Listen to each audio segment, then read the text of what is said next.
Donc c'est parti, donc bonjour à tous, bienvenue à une conférence, donc The Shifter. The Shifter, qu'est-ce que c'est? C'est une association de bénévoles qui est en soutien au l'association du Shift Project, qui est un laboratoire d'idées qui travaille pour la décarbonation de l'économie. Aujourd'hui, avec Thierry et moi, nous allons vous présenter cette conférence pour parler du climat pendant une heure. L'objectif, c'est de comprendre d'où ça vient, quel est le problème et qu'est-ce qu'on peut faire. Surtout, donc, l'objectif, c'est également donc de vous donner des solutions clés en main, simples et à votre échelle pour la partie réchauffement climatique. Donc, on va effectivement vous parler du changement climatique. Aujourd'hui, on est déjà à 1,5 degré supplémentaire qu'on pourrait presque atteindre en fonction de ce qui se passe. 2, 3, 4 degrés en plus, et voire encore plus en fonction de l'efficacité de ce qu'on pourrait faire ou pas. Donc la question c'est est-ce qu'on doit changer notre garde-robe? C'est beaucoup plus compliqué que ça. Euh, et donc, Thierry va nous expliquer ce qu'est donc l'effet de serre qui joue un rôle dans ce changement climatique. Tout à fait. Donc, l'effet de serre est suivante. L'effet de serre n'est pas un animal à bois opulent vivant dans les forêts. On devrait bientôt voir sur l'écran. Déjà, ça pose le problème de définir qu'est-ce que le climat. On parle de changement climatique. Le climat, c'est pas la météo. Il faut faire la différence entre les deux. La météo, c'est le temps qui fait maintenant à cet endroit, en ce moment. Le climat a une portée beaucoup plus générale, statistique, euh, plus descriptive d'un état, on va dire, sur le long terme. Quand on parle de changement climatique, c'est pas parce qu'il pleut aujourd'hui, effectivement, qu'on a changé de climat ou qu'on a modifié quelque chose. Le climat est fonction.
Cet effet de serre, il faut faire un peu de thermique, de physique de tout ce qui est thermique, c'est relativement simple. Je crois que ça marche. Ça marche. C'est relativement simple. On a une source, le soleil. On a un solide, la Terre. Dans cette condition, le soleil émet un rayonnement. La Terre renvoie, elle agit un peu comme un corps noir. La Terre renvoie un rayonnement en infrarouge. C'est cette chaleur qui se dissipe vers l'espace. Ça, c'est la situation la plus simple si l'atmosphère n'existait pas ou si elle était d'une infinité parfaite. C'est pas le cas. En vérité, parce que à ce moment-là, on n'aurait que 18 degrés sur la surface de la Terre, hein. Là, ce serait pas vivable. Donc, pour que ce soit vivable, les conditions sont particulières sur Terre. On a toujours notre Soleil, on a toujours la Terre, on a un petit peu de réflexion sur l'atmosphère et sur les nuages, c'est-à-dire que pour un flux de 342 watts par mètre carré, on a 100 watts par mètre carré qui sont réfléchis par l'atmosphère et les nuages, c'est pas négligeable. En plus de ça, quand ça arrive à la surface de la Terre, on a de l'évaporation et on a de la convection, c'est-à-dire d'évaporation et de convection. La convection permet d'amener la température de l'air en équilibre avec la température du solide. L'humidité, tout simplement, c'est l'évaporation de l'eau. À ça s'ajoute donc toujours notre rayonnement infrarouge vers l'espace et ce qui nous intéresse, les gaz à effet de serre, l'effet de serre qui est dû tout simplement au piégeage, c'est pas le piégeage, à l'interaction entre certaines molécules et les rayonnements infrarouges ou les rayonnements solaires. C'est-à-dire que le méthane, c'est le cas également de la vapeur d'eau. La vapeur d'eau est un gaz à effet de serre. Mais le méthane, le CO2 qui nous concerne plus particulièrement le méthane et le protoxyde d'azote, tout simplement absorbent certains rayonnements et sont capables de s'échauffer, donc de chauffer le milieu en fonction du rayonnement absorbé.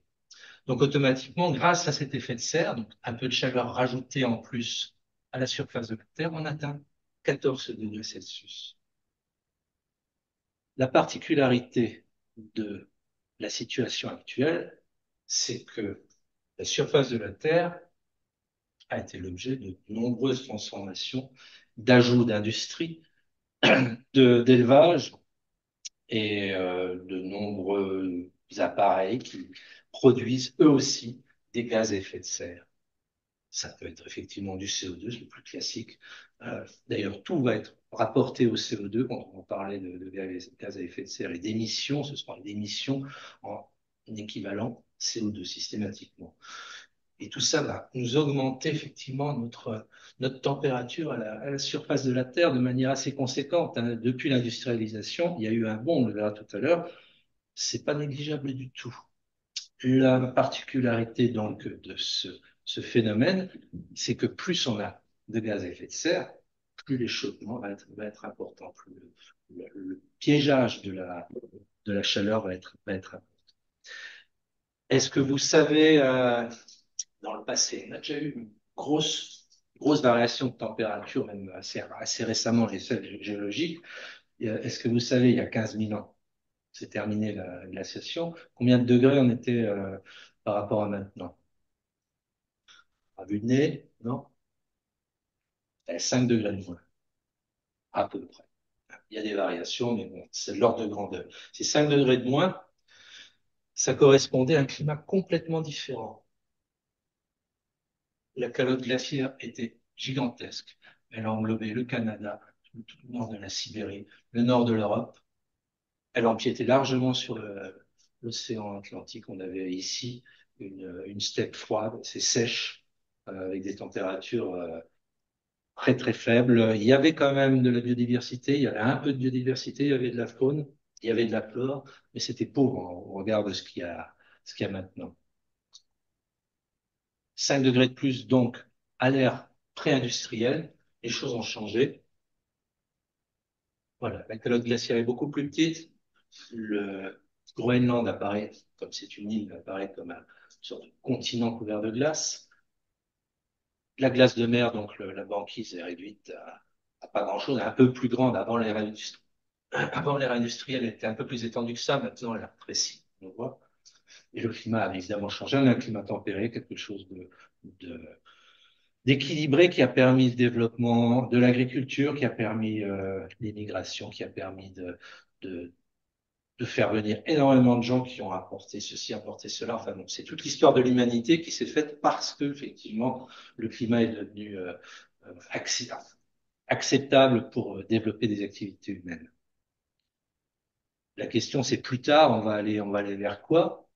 Donc, on parle de 1,5 degré à l'heure actuelle. Ça peut être beaucoup plus ultérieurement. Les conséquences, on les connaît, parce qu'on en a déjà un avant-goût. N'oubliez pas que, je ne l'ai pas dit tout à l'heure, mais à l'époque glaciaire, le Sahara était vert. C'était une savane verte avec des rivières, avec des lacs. Les 5 degrés, c'est pas négligeable. Maintenant, le Sahara, c'est un désert et les risques inhérent à ce réchauffement climatique. C'est de la sécheresse, des vagues de chaleur, plus généralement, on va dire, une modification du climat, une modification des tendances et des répartitions des secteurs climatiques. Tout est en train de se modifier. N'oubliez pas qu'on a eu il y a quelques semaines sur le bassin du Danube des pluies phénoménales qui ont engendré des problèmes énormes. Et là, la pluie, c'est un facteur, et il y en a énormément d'autres. Sécheresse et vagues de chaleur, quel que soit l'endroit, ça aura des conséquences, évidemment, sur les rendements agricoles. Les rendements agricoles en baisse, des pénuries peuvent apparaître, rupture d'approvisionnement, automatiquement des tensions sociales. On pense au printemps arabe, Moyen-Orient, Moyen-Orient qui, il y a 10 000 ans, était le berceau et le démarrage de l'agriculture. Maintenant, c'est un désert, c'est quelque chose de difficile à vivre, c'est un endroit difficile à vivre. Donc, automatiquement, euh, ça provoque non seulement des problèmes de tension sociale, mais ça peut aller bien au-delà des mouvements migratoires, des gens déplacés, des conflits armés, des guerres civiles, la totalité de ce qu'on peut imaginer comme calamité, tout simplement à l'échelle humaine. Je parle même pas des famines, puisque de toute façon, elles sont dans ce cheminement. Ce sont des choses qui sont plus proches de nous aussi, par exemple, sur la région. On sait, pour ceux qui s'intéressent un petit peu à l'arboriculture, Quoi? on sait que Quoi? À côté? les hivers un peu T'as trop besoin doux, d'aide? Qu'est-ce on que tu sait. fais? Tu joues? Coupe ton Il y a micro, quelqu'un, il y a Non, je vais pas quelqu'un dans le bain avec toi. qui n'a pas coupé son micro là. ton micro.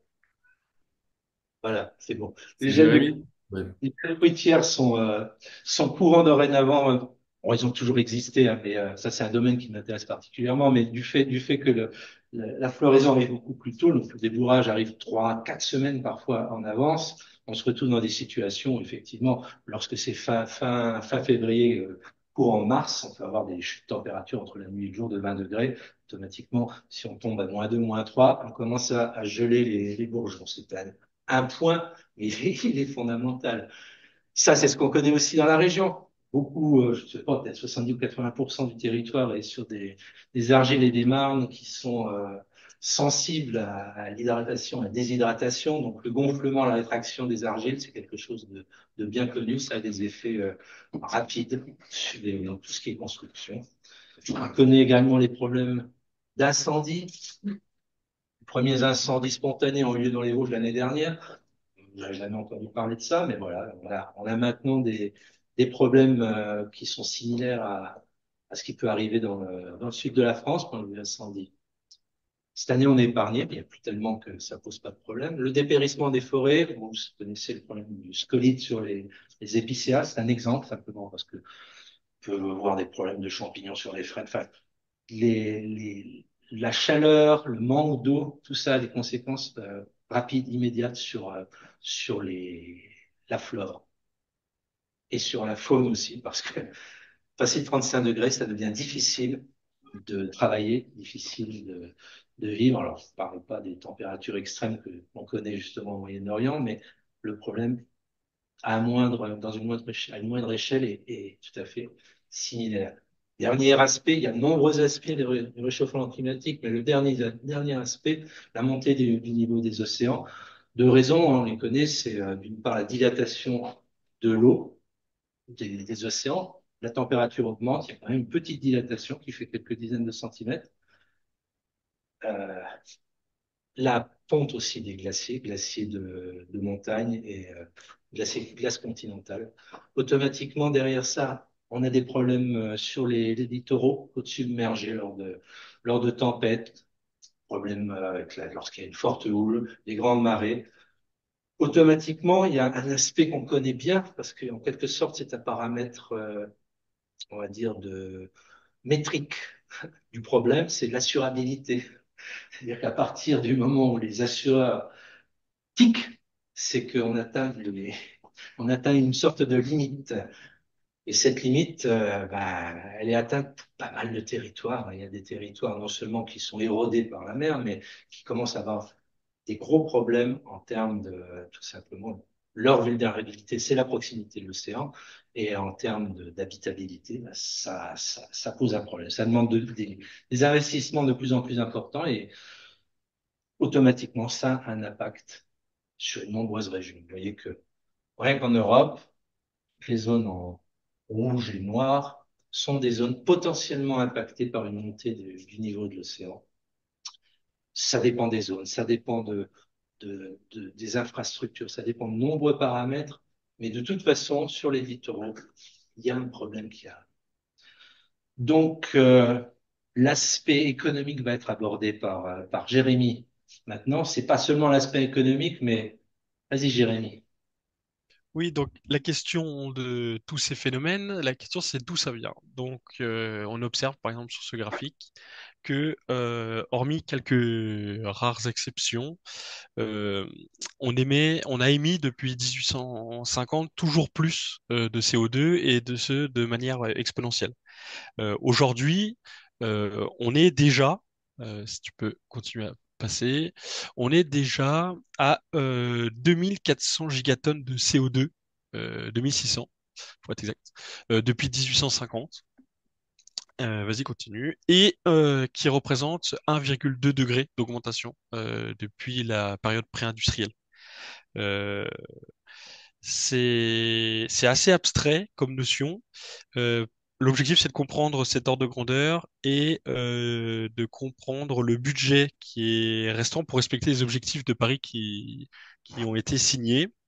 Ces 1,2 degrés supplémentaires, ils sont énormes, car l'objectif à terme, hein, c'est bien sûr les 2 degrés, même si au départ il était de d'1,5, mais on se rend compte déjà que c'est quasiment impossible, puisque au vu des résultats d'aujourd'hui. Euh, Vas-y, tu peux continuer. Donc en fait, la courbe de la partie verte, donc la zone entre 2,8 et 4 degrés, on va dire entre 3 et 4 degrés pour faire simple, c'est la continuité des émissions de CO2 qui seraient émises jusqu'à la fin du siècle si tous les États du monde continuaient dans la lancée dans laquelle ils sont sur euh, la planification écologique, j'ai envie de dire.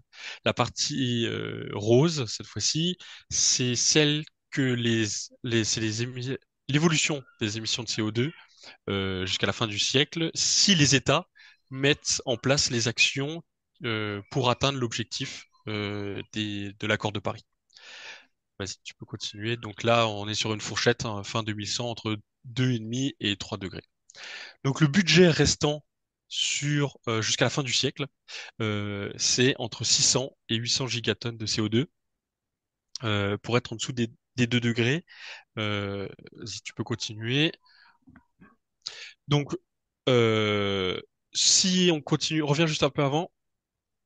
Si on continue sur notre lancée, voilà, si on continue sur notre lancée, c'est 600 par rapport à la consommation, notre mode de vie actuel, les émissions de gaz à effet de CO2 qui sont émis aujourd'hui, ça, dans nos années, là, 2020, si on continue sur cette lancée, en 20 ans, dans 20 ans, on aura déjà émis nos 800 gigatonnes de CO2 qui nous restent euh, à consommer jusqu'à 2100.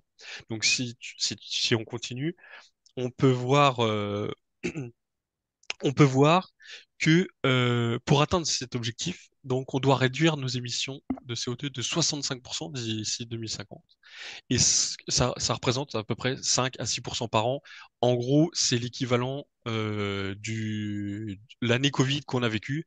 Il faudrait qu'on le vive tous les ans pour atteindre ces objectifs. En gros, ça vous donne un peu la tendance qu'il faudrait avoir tous les ans pour réduire nos émissions de gaz à effet de serre. Et quand je dis Covid, c'est pas tous les ans on a un Covid, c'est tous les ans on a le Covid, on a la période Covid, et l'année d'après on l'a doublement, quoi. Donc voilà, ça se répercute à chaque fois. Donc comment faire pour respecter ces accords? Donc si on fait rien, bien sûr, on atteindra les 5 degrés. En pratique, un exemple tout simple que tout le monde a, je suppose, c'est le téléphone et en particulier le smartphone. Euh, alors, en quoi ça nous affecte? En quoi on est responsable? Et quel est le lien entre le smartphone et les gaz à effet de serre? Euh, par exemple, le téléphone, pour l'utiliser, Pour l'avoir et pour l'utiliser, bon, on n'émet pas trop de CO2. Mais qu'est-ce qui fait on consomme, on émet du CO2 en ayant un smartphone?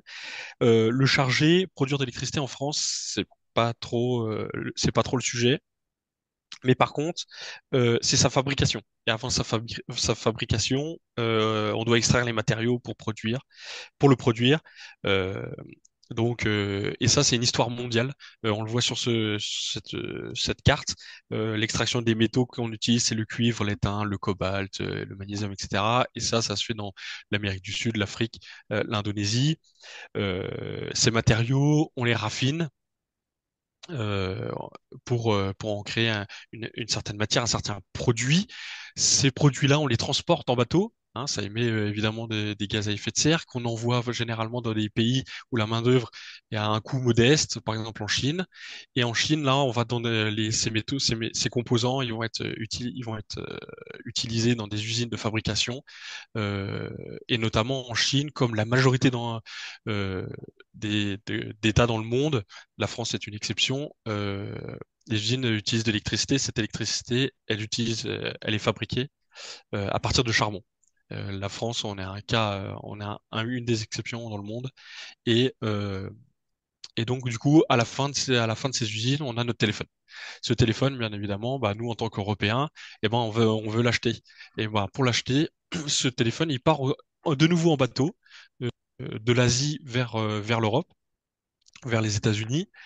Donc, on émet de nouveau des émissions de gaz à effet de serre. Ça rentre dans des entrepôts, au niveau des ports. On les transporte par voie routière dans des magasins. Et ensuite, avec notre voiture, on va vers les magasins et on achète le produit. Une fois qu'on a le produit, eh ben, on se dit, au bout de quelques années, oh, mon téléphone, il est trop vieux, il a pas les dernières nouveautés, donc on va le changer, on va le mettre à la poubelle, pas forcément sans le recycler. Et en fait, c'est un cercle vicieux sans fin. Donc, on consomme, et on utilise, on consomme, on utilise, on consomme, on utilise. Et tout l'ensemble de ces cycles euh, émet des émissions de gaz à effet de serre. Donc, l'émission, nous, on parle beaucoup d'émissions nationales, c'est ce grand carré violet. Par contre, si on prend en compte uniquement de ce qui a été émis sur notre territoire, la grosse différence, c'est que le téléphone, lui, il n'a pas seulement l'émission que nous, on en fait. Et il a les émissions de l'ensemble du processus de fabrication, d'extraction, etc. du téléphone. Et là, on parle d'empreinte carbone. C'est la grosse différence entre l'émission et l'empreinte carbone. L'émission, c'est ce qu'on en fait au niveau, on veut dire, local. L'empreinte carbone, c'est sur l'ensemble de l'histoire et de la vie du téléphone, du début jusqu'à la fin. Donc, l'ensemble de ce que vous voyez sur cette carte, c'est l'empreinte carbone. Donc effectivement, tout cet ensemble génère du CO2. Euh, et c'est vrai pour tous les produits, hein, que ce soit les services, les produits de consommation. Et cela, ça dépend énormément de notre mode de consommation et de notre mode de vie. Euh, Si on continue, merci. Il y a 6 grandes activités. Donc je disais, c'est nos modes de vie. Ça peut être l'alimentation, l'enseignement, le, le logement, la construction, les habits, le sport, etc., etc. Si tu peux continuer. Nous, ici, on reflète 6 grandes activités euh, principales, majeures qui sont principalement euh, émetteurs de CO2 et qui ont un effet sur le réchauffement climatique. On a le transport, l'énergie, des logements, la construction, les biens de consommation, les services collectifs. Donc là, les services collectifs, euh, ça va être les services hospitaliers, l'administration publique, l'enseignement, les pompiers, les forces de l'ordre, ce genre de choses, et l'alimentation. Et d'après vous, sur ces 6 activités, quelle est la plus émettrice? Est-ce que vous avez une idée par hasard? Comment?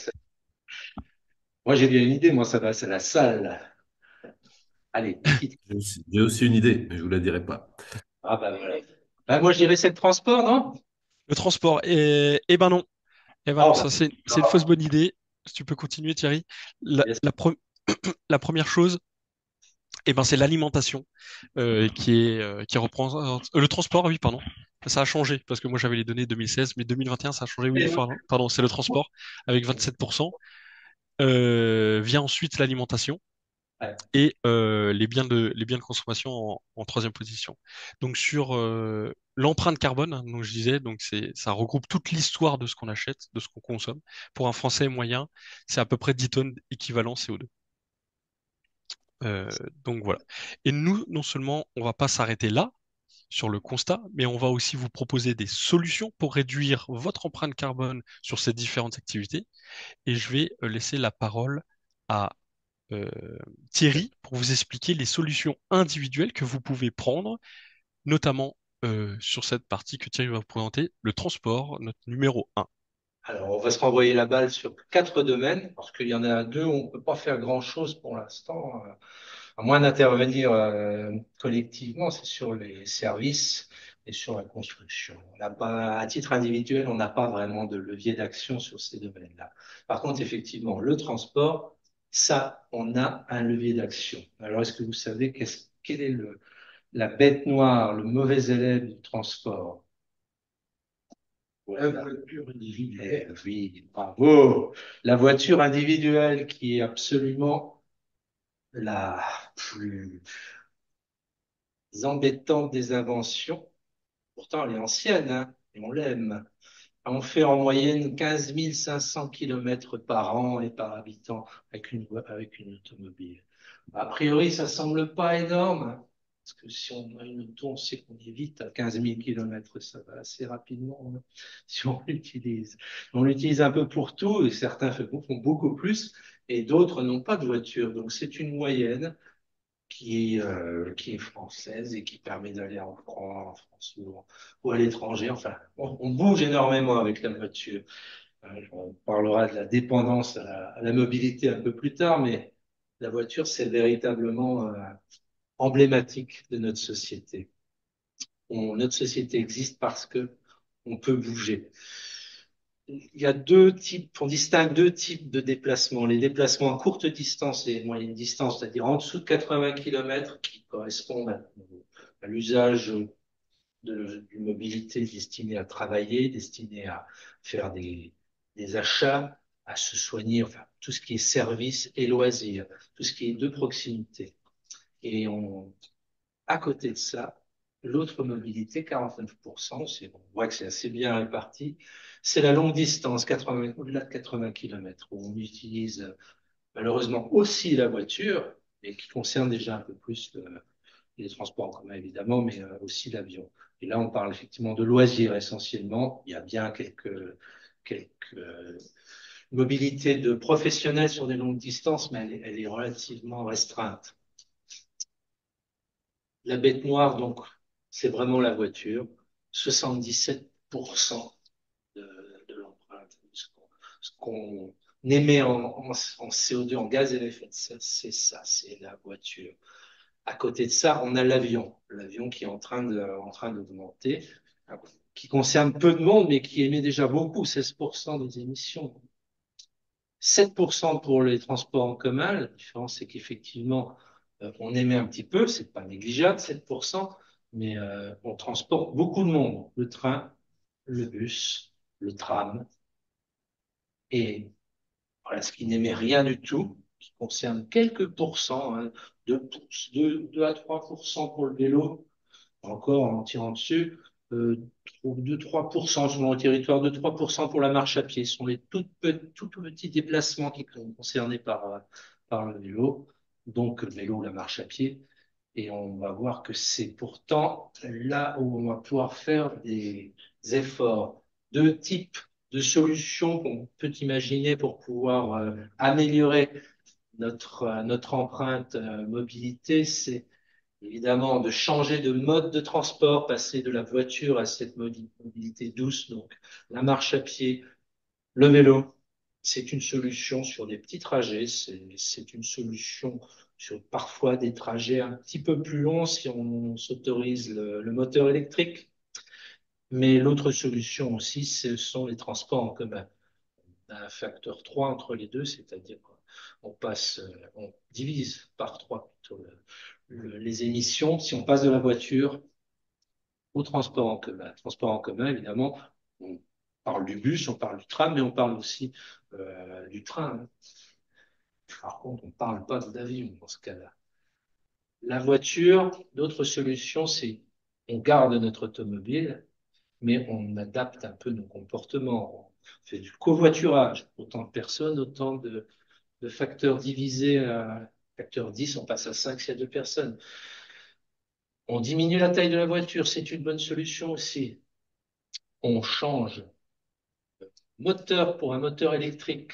À poids égal, on a 65% de gain passant de l'un à l'autre. Alors, c'est pas phénoménal comme gain, mais c'est un petit quelque chose. Et puis l'éco-conduite quand même, qui permet par exemple sur 10 km heure de vitesse, de réduction de vitesse, on gagne à peu près 10% de consommation. C'est autant de gaz à effet de serre qui sont pas émis.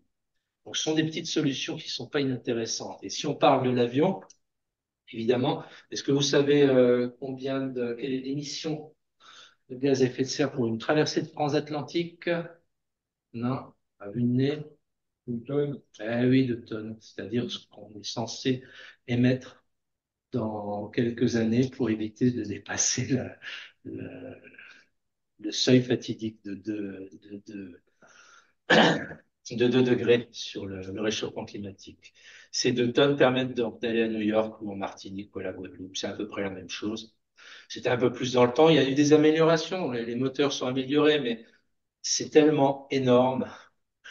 Et même pour aller sur Londres, on émet un quart de tonne, on met 250 kilos euh, de CO2. Donc ça reste énorme, sachant que pour aller sur Londres, on peut très bien utiliser euh, le TGV, on peut utiliser le bus aussi. On peut très bien, assez facilement aller en Angleterre ou en Europe en général par des moyens plus simples que l'avion. Donc l'avion est un gros problème. Regardez notre émission individuelle, on est à environ 10 tonnes, ça a baissé un petit peu, on fait des efforts, on modernise, on adapte, mais ça reste toujours très au-dessus des 2 tonnes. Quand on prend 5 fois l'avion, ça y est, là, vous fait notre but. C'est pas un budget d'ailleurs. On a passé au-dessus de la moyenne, ça, rien qu'avec quelques voyages.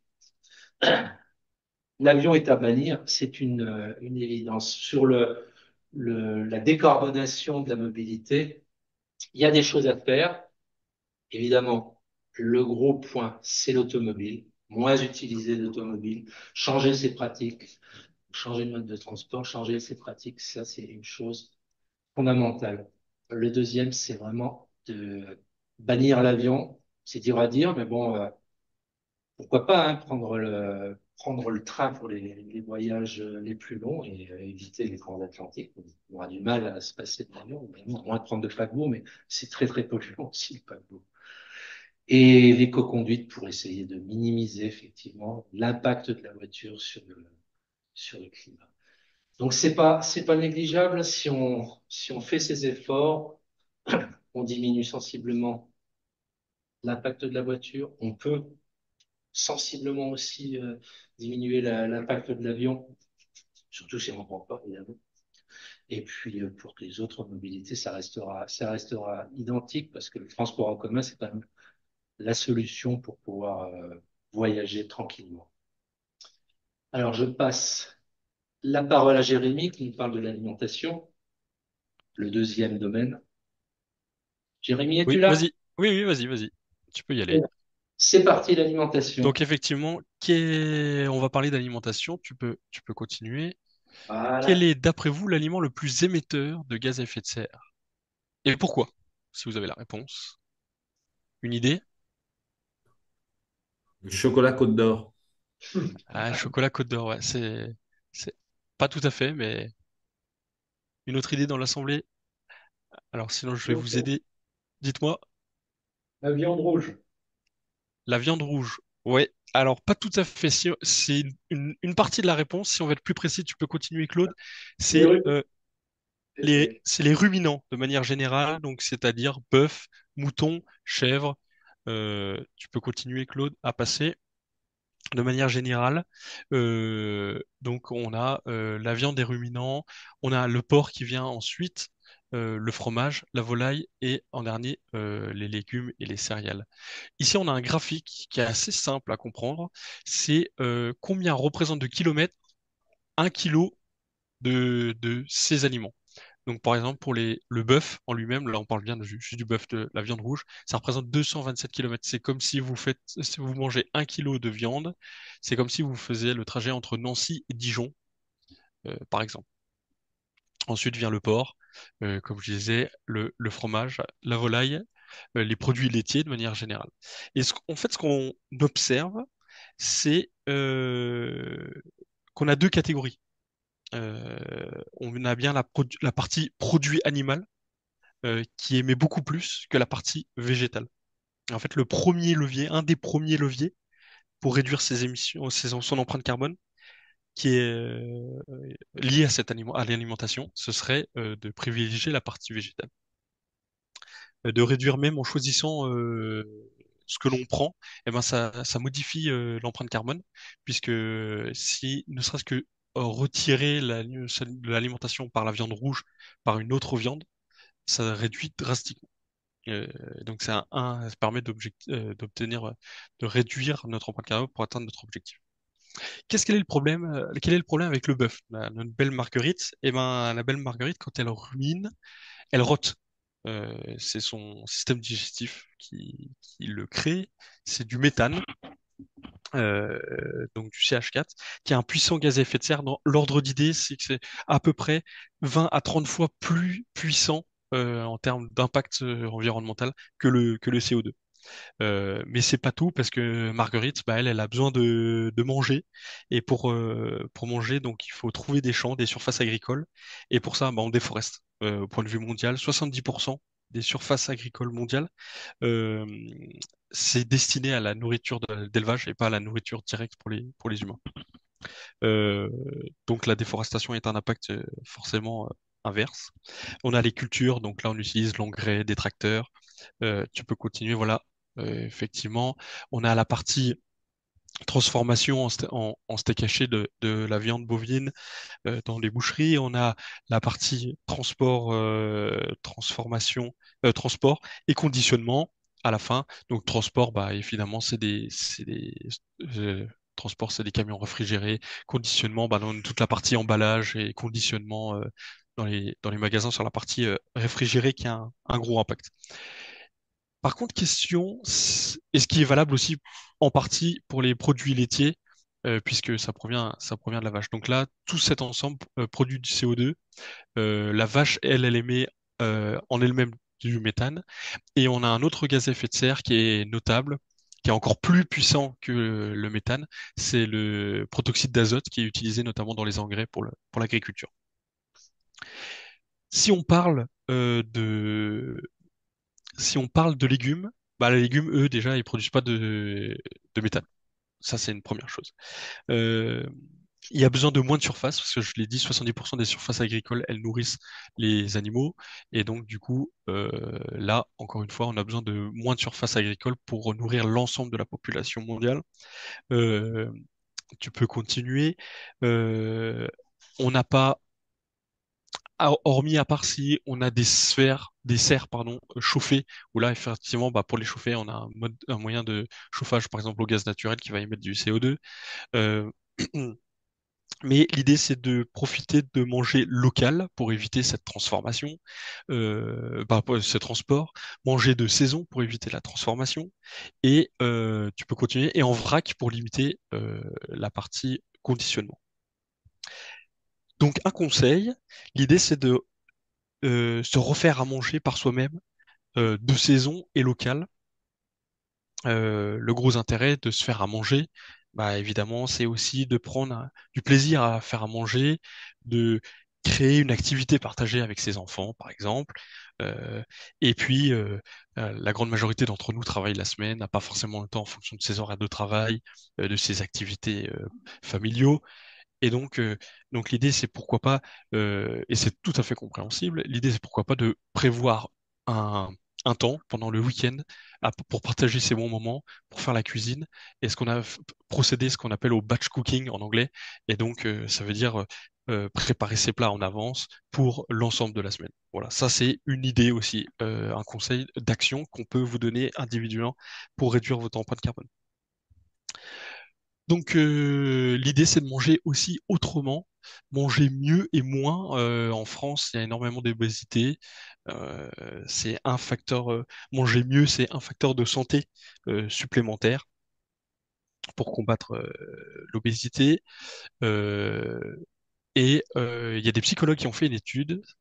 C'est aussi un conseil qu'on peut vous donner en tant que shifter, c'est de manger dans des petites assiettes. Et oui, parce que le cerveau est trompé par ses biais cognitifs. Quand on mange dans des petites assiettes, on se sert un peu moins, mais on a fini notre assiette. Et donc on évite le gaspillage et le cerveau ne réclame plus à manger. Il a cet effet de satiété qui est complètement euh, défini.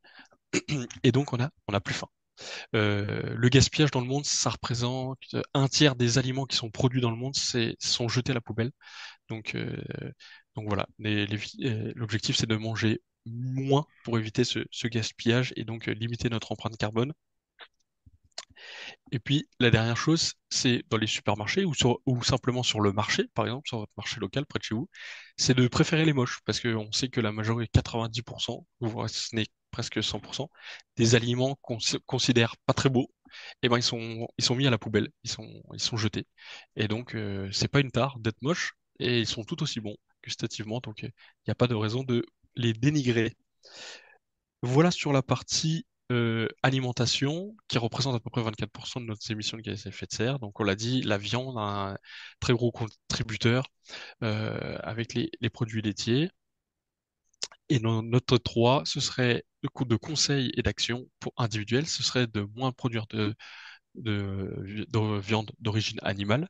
On ne dit pas qu'il faut que vous deveniez végétarien ou vegan, simplement ne serait-ce que choisir une viande différente ou un peu moins par semaine, ça sera déjà un grand pas. Cuisiner de saison et local et manger moins mais beaucoup mieux pour pas gaspiller. Voilà sur la partie alimentation. Maintenant, Thierry va vous parler de la partie biens de consommation. Alors, les biens de consommation, c'est vaste. C'est vraiment tout ce qu'on va acheter à droite à gauche, mais ce sont aussi les services. Ça peut être des biens matériels, ça peut être également des biens, ça peut être du vent aussi, parce qu'on va voir le numérique. C'est-à-dire, voilà, c'est vraiment tout ce qui fait l'objet de transactions. C'est le commerce, hormis tout ce qui va être lié à ce qu'on a déjà vu, l'alimentation et la mobilité, bah, c'est tout le reste, les équipements, les vêtements, les outils, jardinage, enfin, absolument tout ce que vous pouvez acheter. Il y a une règle, enfin, c'est pas une règle, on va dire, il y a un principe qu'on a simplifié en appelant 3 R. Alors, ces 3 R, qui sont des principes, on va dire, de sobriété, est-ce que vous savez à quoi ça correspond? Quels sont les verbes qui se cachent derrière ces 3 R? C'est pas compliqué, hein? Restreindre. Pardon? Restreindre. Restreindre, ouais, c'est dans le même esprit. Ça serait, réduire. Oui, voilà. Ça se met dans cette première tranche qui est de réduire la consommation. Il y en a une deuxième, aussi avec un R. Recycler. Recycler, ça vient à la fin, quand on a vraiment usé et abusé du produit. On peut peut-être et souvent le recycler. Et entre les deux, allez, un dernier, on peut en mettre deux là. On peut mettre réutiliser et on peut mettre réparer. Ouais, parce que un produit, ben, on peut faire quelque chose avec. En général, on doit pouvoir l'utiliser, le réutiliser. On voit que c'est un gros problème sur un domaine qu'on va aborder, le numérique. Mais bon, réduire sur des achats de base tel type que les vêtements, on sait que c'est jouable. Ok, on va pas respecter les modes, on va paraître un peu mal fagoté, etc., etc., etc. Bon, c'est un coup à prendre. Moi, perso, ça m'a pas gêné longtemps. Euh, réutiliser. Ben, réutiliser, ça veut dire acheter d'occasion, aller, bon, les friperies, tout ça, ça c'est une chose, mais aussi refiler des vêtements dont on veut plus, on peut plus porter parce qu'on aura pris 10 kilos, ben, les refiler à quelqu'un qui va bien. Euh, le passer dans la famille, le passer à des amis. C'est vrai aussi pour des outils, partager des outils entre copains ou dans le quartier éventuellement. Euh, tout type d'échange aussi. On comprend aussi que ce type d'attitude renforce le lien social, c'est pas négligeable non plus. Et le recyclage, la fin de vie pour le produit, à la fin de vie pour le produit, il y a moyen d'en faire quelque chose. C'est un peu vrai pour les vêtements, c'est très vrai pour de nombreux outils, c'est très vrai pour de l'électroménager. On arrive en quelque sorte à retaper, mais drastiquement, quoi. C'est-à-dire, on va chez Envie, là-bas, on a la possibilité de larguer un appareil qui fonctionne plus trop bien, on le réparer. Ça peut être réutilisé. Et s'il le répare pas, à l'intérieur, il y a du métal, à l'intérieur, même dans un smartphone, il y a des métaux précieux, il y a des tas de choses qui sont réutilisables ultérieurement après recyclage. Donc, rien ne se perd théoriquement. On doit pouvoir récupérer les choses. Là où c'est plus délicat, c'est le numérique. Parce que comme je disais tout à l'heure, c'est un peu du vent le numérique. Et c'est un vent qui a le vent, qui a le vent dans le dos parce que regardez la progression sur 10 ans. On est x15 sur l'empreinte carbone du numérique. On est passé sur 10 ans de 1 à 15. C'est une courbe exponentielle. Elle n'est pas terminée, hein. Mais on est dans la phase intelligence artificielle maintenant qui demande des serveurs phénoménaux pour pouvoir réfléchir à notre place, pour trouver une direction, pour trouver ci, pour comprendre ci, pour faire ça. Donc on est vraiment dans le dur de la pente actuellement. On prévoit là actuellement, à vue de nez, j'ai cherché des chiffres, on est entre 2,5 et 3,5 de l'empreinte carbone des Français sur le numérique actuellement. On prévoit 7% en 2030. C'est-à-dire on anticipe déjà que la pente restera raide. C'est-à-dire qu'on n'anticipe pas d'amélioration dans ce domaine-là, ni d'efforts particuliers pour mieux gérer les différents composants du numérique. Ces différents composants, on les connaît, les appareils, donc les smartphones, anciennement les computers, les ordinateurs, mais aussi donc les data centers, j'en parlais tout à l'heure avec l'intelligence artificielle, évidemment les réseaux. Si on regarde la répartition de l'empreinte sur ça, on voit que fabrication et usage des appareils, ça reste les deux tiers. Les data centers et le réseau se partagent le dernier tiers de cette empreinte.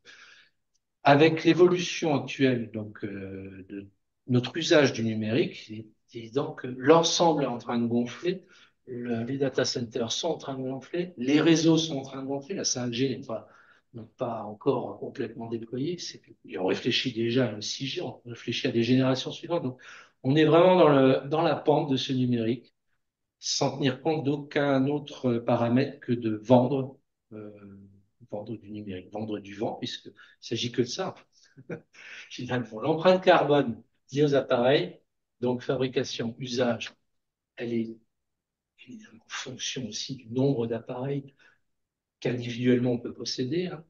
Il fut un temps, quand j'étais gamin, j'avais un ordi. Découvrir ce qu'était l'informatique. Beaucoup plus tard, dans les années 90, j'ai eu un téléphone portable. J'ai laissé tomber cette fois-ci. J'ai racheté un téléphone portable. On va dire le pro. L'autre, il existe plus, le pro. Mais il y a encore des écrans. Là, on a on a des montres connectées, on a des caméras Wi-Fi, on a des tas de trucs qui sont liés à tout ça, qui participent de l'empreinte numérique. Il y a des solutions. On va garder un smartphone 2 ans, on va garder un ordinateur 4 ans.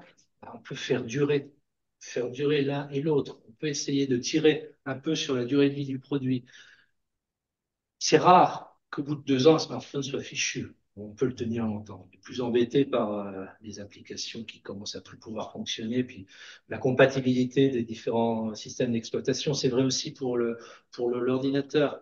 Donc, il y a aussi des problèmes de réparation, mais choisissez effectivement. Si vous êtes, si tu as d'exploitation tient le coup. Chercher un appareil qui permet qui autorise la réparation, qui permet de facilement de changer la batterie, c'est pas si évident que ça, mais c'est un critère de choix.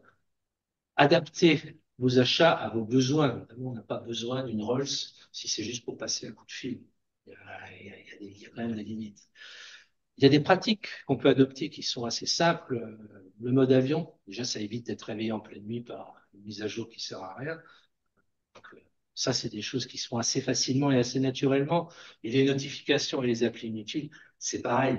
On est exactement dans le même schéma. Ce sont des choses qui gâchent la vie de toute façon. Donc ça, on peut le virer. Et c'est autant de, de, de messages de communication, de serveurs qui ne tournent pas et de réseaux qui ne fonctionnent pas. C'est de l'économie de toute façon, d'un point de vue budgétaire et d'un point de vue émission carbone.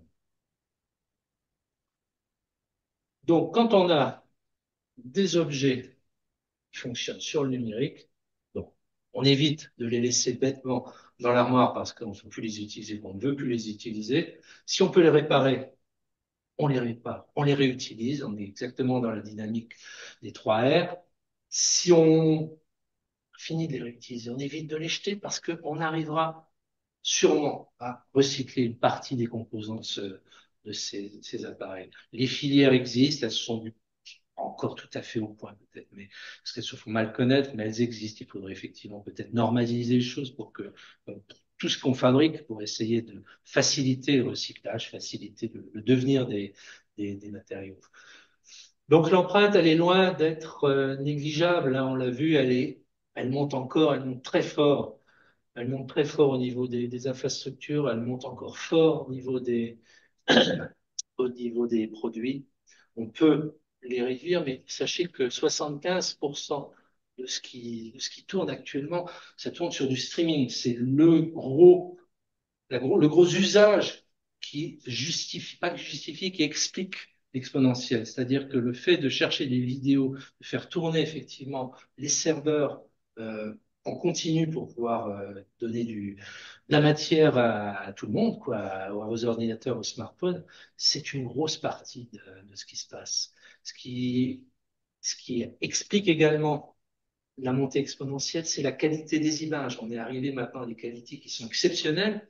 Euh, c'est colossal, avec un rafraîchissement d'images qui est également maintenant presque en temps réel, quoi. 60 images par seconde, sachant qu'on ne perçoit que 26 images quoi, par seconde naturellement. Donc on est très au-delà de ce qu'on a besoin quand vous voulez faire un peu disons, d'effort, limiter l'empreinte carbone. Vous pouvez aussi réduire la qualité d'image, réduire le rafraîchissement des images. Si vraiment vous voulez regarder une vidéo, évitez la 4G, évitez la 5G. Ce sont les réseaux qui tournent et qui consomment le plus d'énergie.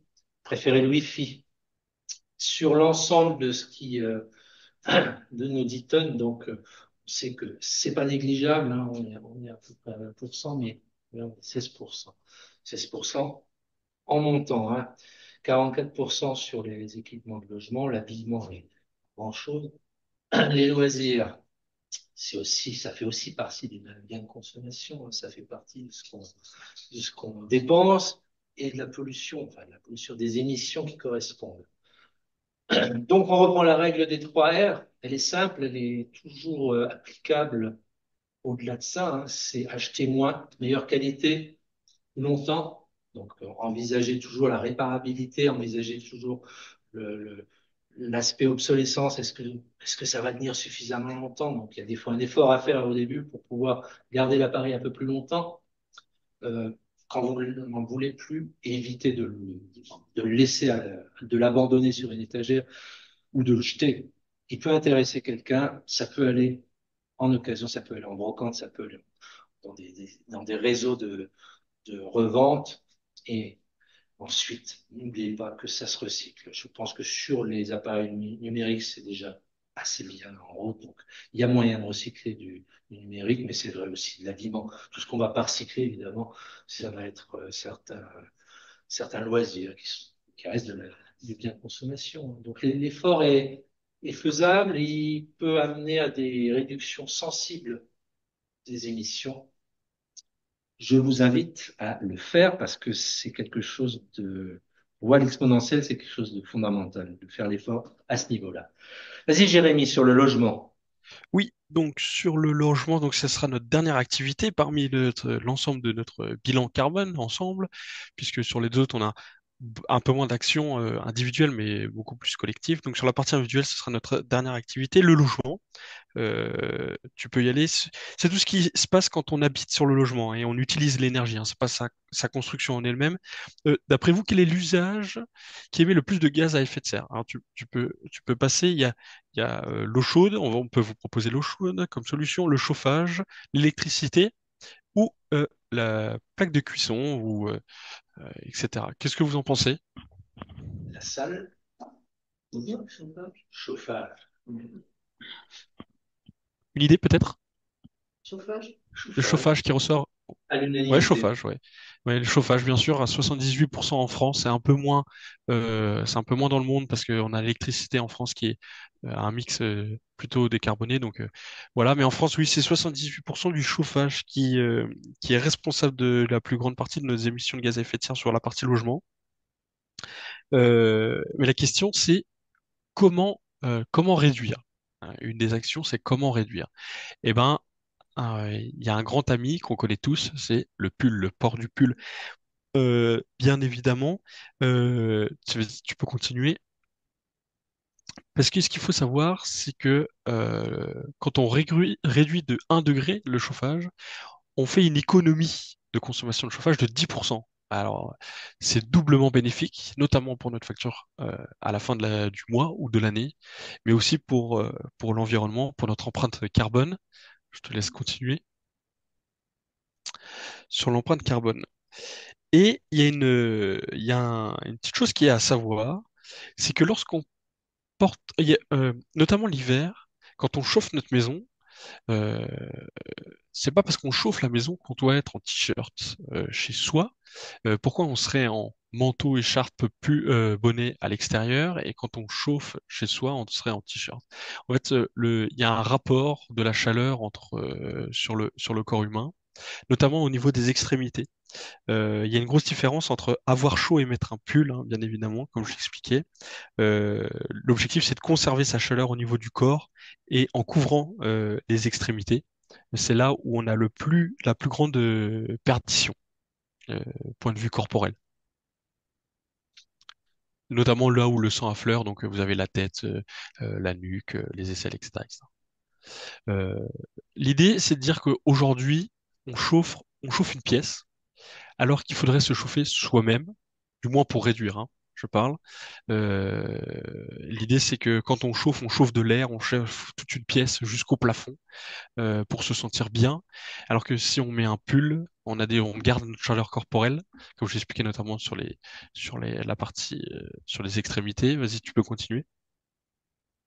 Euh, et en fait, on a un rapport, hein, entre la partie où on chauffe soi-même et la partie où on chauffe la pièce, ou la partie où on se chauffe soi-même. Euh, Par exemple, la couverture chauffante, quand on passe de chauffer la pièce complète à se chauffer soi-même, c'est 10 à 20 fois plus économe qu'un radiateur. Parce qu'on se chauffe soit à une certaine température et on ne chauffe pas toute la pièce. Euh, quand on met quand on a un siège chauffant, ça revient au même, par exemple, dans votre voiture, au lieu de mettre le chauffage dans toute la voiture, vous mettez simplement vos sièges chauffants, vous sentez beaucoup plus vite la chaleur. Donc là, on est sur la maison, par exemple, sur votre table, sur votre chaise d'ordinateur. Si vous faites du télétravail, par exemple, au lieu de chauffer tout votre bureau, eh ben, vous chauffez uniquement vous-même. Vous faites 40 à 100 fois plus d'économie qu'un radiateur.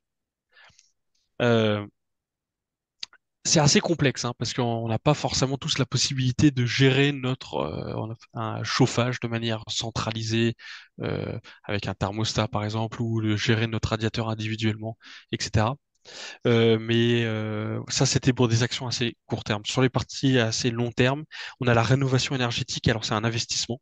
Je parle bien d'investissement et pas de dépenses économiques, puisque au final, on le retrouve derrière, hein. On a des aides de l'État, des fonds qui sont alloués pour rénover thermiquement, énergétiquement notre logement.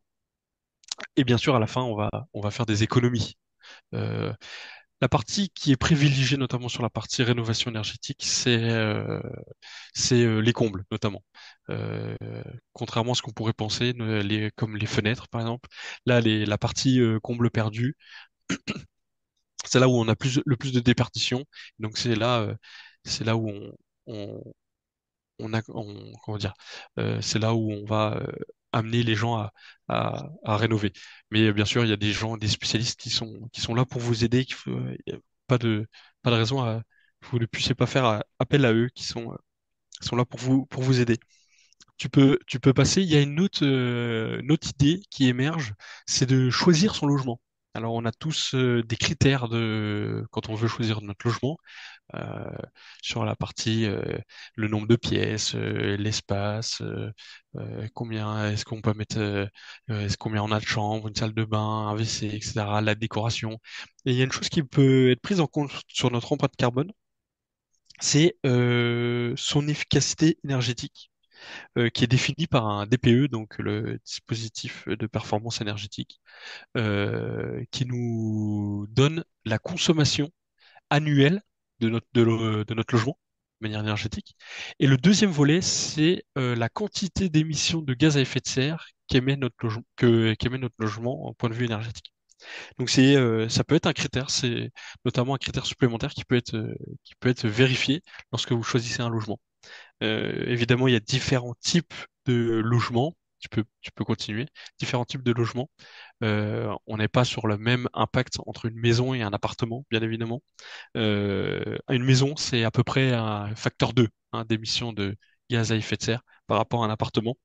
Et bien sûr, un appartement ou une maison, qu'on ait l'un ou l'autre, ça dépend de sa taille. Si on a une villa qui fait 500 mètres carrés ou une maison individuelle sur un petit terrain qui en fait 110 et un appartement qui en fait 200 mètres carrés sur Paris ou qui en fait 30 dans une chambre de bonne, bah effectivement, la consommation et l'empreinte carbone n'est pas la même. Donc, pour rappel, hein, l'empreinte carbone d'un Français, c'est à peu près 10 tonnes. Les émissions de gaz à effet de serre qui sont liées à l'énergie d'un logement, c'est 15%. Et donc, notamment sur, on l'a vu, vous l'avez dit, très justement, le chauffage. Donc, trois solutions. Se chauffer moins, en tout cas se chauffer soi-même, plutôt que de chauffer des pièces entières ou un logement en entier. Choisir un meilleur logement quand on a la possibilité et évidemment, quand on a aussi les moyens, euh, ou sur le plus long terme, de rénover énergétiquement son logement. Je vais donc laisser la parole à Thierry Alors, sur la partie action individuelle. on va résumer simplement ce qu'on vient de dire. On avait parlé des 6 domaines de à l'empreinte carbone des Français. Il y en a 4 où on peut travailler, on peut vraiment avoir un impact. Donc, ce sont les transports, l'alimentation, les biens de consommation et l'énergie du logement. Ce sont gros secteurs, il y a moyen de faire un gros travail, même individuellement, même sans gros efforts, parce que on n'a pas acheté la voiture quand on a expliqué, on l'a pas acheté, on l'utilise moins, on l'utilise différemment, mais on l'a pas acheté. On a toujours notre voiture, on achète encore un ordi, on achète encore un peu de viande de temps en temps, mais avec des efforts, on arrive à gagner déjà un tiers de notre empreinte en moins. C'est pas négligeable du tout. Cet effort qu'on fait individuellement, c'est bien de pouvoir en parler comme ça, de faire de la sensibilisation, de l'information. C'est mieux de le montrer, de le faire connaître en tant qu'effort volontaire et serein et accepté et, comment dire, et carrément valorisant. On peut aussi se grouper, c'est-à-dire que on va essayer de faire des émules. Mais dans tous les cas, si des gens effectivement arrivent à se grouper, ils ont aussi des possibilités d'améliorer l'empreinte globale de leur groupe sur le territoire. Ça peut être la commune, ça peut être n'importe quoi. Mais ils ont des leviers personnels. On avait parlé donc des achats des biens, etc., etc. Donc effectivement, les achats, c'est un levier, c'est non négligeable, hein. Mais pour ceux qui gagnent suffisamment, qui veulent placer de l'argent, le choix du placement c'est également un levier fondamental. On sait maintenant que des entreprises qui mettent des actions à disposition sur lesquelles on peut investir sont absolument non vertueuses. Et d'autres font les efforts, voire ont fait les efforts. Donc, investir sur une entreprise qui fait les efforts lui permet justement de compléter, de terminer sa décarbonation. Tout ça, il faut se renseigner parce qu'évidemment, il y a des carbonations et des carbonations. Il y aura toujours des gens qui vont faire ce qu'on appelle le greenwashing, qui vont dire on fait les efforts, regardez, on va modifier ceci, cela, etc., etc. Disons que pour simplifier, quand on veut placer de l'argent, on réfléchit quand même ce sur quoi on va le placer. L'autre solution qui est territoriale, on va dire, c'est le vote. C'est-à-dire que le vote, ce sont des options qui sont mises en avant par les futurs élus, par ceux qui se proposent, les candidats. Ce vote, c'est aussi un choix de société ultérieurement. C'est fondamental de ce côté-là. On parle bien de société hein, entre la consommation, le développement industriel ou commercial et la politique. On a vraiment un, disons, un raccourci de la société. S'investir localement, ça permet aussi de jouer localement et de peser localement sur les choix d'aménagement, les choix concernant des projets, des développements, peu importe les autorisations de construire pour telle ou telle entreprise, etc. Vous pouvez peser de ce côté-là. Évidemment, il faut être au courant. Pour être au courant, il faut déjà en amont s'intéresser à ce qui se passe sur le territoire. Vaut mieux faire partie d'une assoce comme les shifters ou des assos locales pour pouvoir avoir l'info et pour pouvoir mettre le nez dans les papiers parce que ça se fait pas facilement, parce que ça demande effectivement un peu d'information pour savoir qu'est-ce qu'on doit regarder, comment on le regarde et comment on va évaluer tout ça. Donc il y a une sorte de culture du diagnostic entre guillemets de transition qui permet de savoir effectivement si une industrie ou un projet quelconque, que ce soit un projet industriel ou un projet de territoire, s'il correspond, disons, à notre vision des choses. Mais ça, c'est fondamental, c'est-à-dire que ce qu'on peut faire là, c'est un peu le travail des shifters, c'est vraiment de s'impliquer à différents domaines. On sait qu'il y a un groupe local industrie, qu'il y a un groupe local social, un groupe local cela. Tout ça, c'est quelque chose de fondamental. On n'en a pas parlé. Il y a un mot qu'il faut vraiment sortir maintenant ou avant. On aurait dû sortir avant, c'est la sobriété. La sobriété, on n'en a pas parlé. On a parlé de transition énergétique, transition écologique. On aurait pu parler de ressources plus, disons de manière un peu plus précise. Mais l'aspect sobriété, elle est fondamentale. Le, alors, est-ce qu'on a, non, on l'avait pas défini. Le Shift Project, on n'a pas défini Shift Project. Donc, c'est une association nationale qui a pour but de produire des éléments de comparaison, des éléments de réflexion, des supports et d'influencer les dirigeants à un niveau, disons, national. Les chiffres, nous, on applique, on utilise ces supports, on utilise ces éléments pour pouvoir en parler localement. Le Shift Project a émis un document qui est extrêmement intéressant. Je pense que vous le connaissez. C'est le plan de transformation d'économie française. J'étais censé vous demander si vous le connaissiez. Je suis sûr que vous le connaissiez. Mais ce document est une synthèse, c'est-à-dire une synthèse des différents domaines de l'économie française. Ils sont nombreux, hein. Il y en a 14 ou 15, on va dire une grosse quinzaine.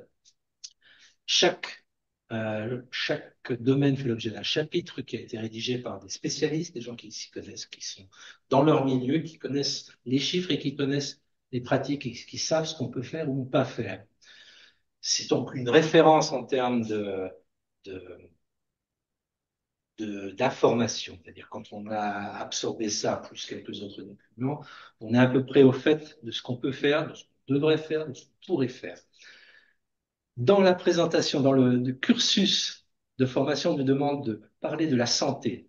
Et c'est rare qu'effectivement un spécialiste de santé tombe sur la santé. Donc on va parler de quelque chose que je ne connais pas a priori, mais qui est dans le PTEF, qui permet de sortir quelques quelques banalités qui ne sont pas des banalités parce que ça montre comment est construit le PTEF. C'est la santé, c'est 7% des emplois et c'est 7% des émissions de gaz à effet de serre. C'est-à-dire que c'est un domaine non négligeable, c'est pas le gros morceau, mais c'est un domaine non négligeable et qui fait parler de lui depuis longtemps déjà et qui continuera à faire parler de lui longtemps parce que la santé en France, c'était quelque chose qu'on mettait très haut au niveau du confort, on va dire, confort de vie, ça paraissait une évidence. Et petit à petit, on se rend compte depuis le Covid, même déjà avant le Covid, mais que c'est pas si évident que ça. Et ça a un impact. Donc 7%, c'est pas négligeable. Donc ces chiffres, si, je les ai appris. Mais ça représente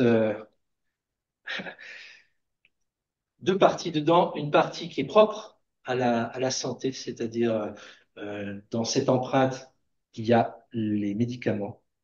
Ça, là, j'ai découvert que c'était 55% de l'empreinte, les médicaments. Donc, c'est quelque chose qui est colossal parce que dans ma petite tête, je me disais, bon, il y a une structure, il y a des structures de santé, tout ça, ça fait tourner beaucoup de gens, ça bouge, etc.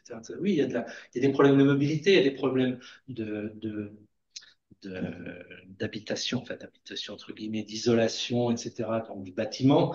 On a d'autres problèmes d'alimentation aussi. Mais les médicaments, un problème propre à la santé, c'est énorme. Et la raison, on l'a bien compris au début de cette présentation, c'est que comme le smartphone, comme nos vêtements, euh, ce qui fait le médicament, la matière première est à l'autre bout de la Terre, transformée à un autre endroit, transitant par des bateaux, par avion, par n'importe quel moyen de transport. Euh, c'est la mondialisation en définitive de toute cette industrie qui fait que l'empreinte carbone des médicaments est si élevée. Si on sort de ça, évidemment, les bâtiments, tout ça, c'est une chose. Ensuite, le PTEF bon, vous indique quelques pratiques à mettre en œuvre dont on parlait depuis longtemps, de toute façon, c'est-à-dire les prescriptions à l'unité, c'est-à-dire éviter d'avoir des boîtes entières de manière à éviter le gaspillage, parce que, bah tiens, à Jarvis, j'avais discuté avec un pharmacien, tu l'as vu aussi, Paul, et lui, ce qu'il a hérissé, c'était évidemment la quantité énorme de sacs de médicaments toutes les semaines achetés. Donc, c'est quelque chose de ça, quand même, à vue de nez, on va dire 10 à 15 kilos de médicaments, on va bazarder, parce que ben, ils sont périmés, parce qu'on n'en a plus l'usage, etc., etc. Et puisque ce dont on entend parler depuis que je suis tout petit, de toute façon, c'est d'essayer de, de faire du préventif au lieu de faire du curatif.